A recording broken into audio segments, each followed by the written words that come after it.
I'm Realtor Shannon with the C, and these are my top tips for sellers with tenants.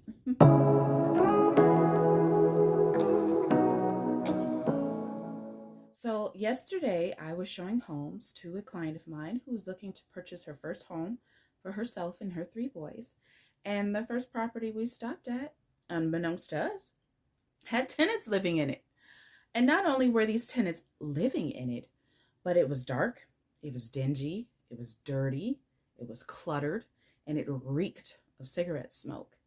And not only were those things taking place when we walked in, but the tenants were pretty aggressive and kind of rude about moving out once the property sold.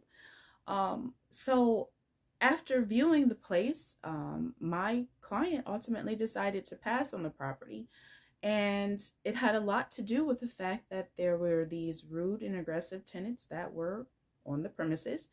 Um, and it just seemed like it would be way too much of a hassle trying to get tenants out once the property was purchased.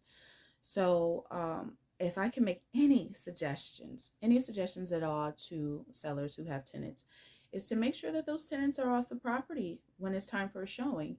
And if you have to, wait until they've completely moved out or have been evicted or whatever it is you have to do in order to make sure that you can present that property in the best light. Because honestly, that presentation with that property, it was just horrible the way that it was.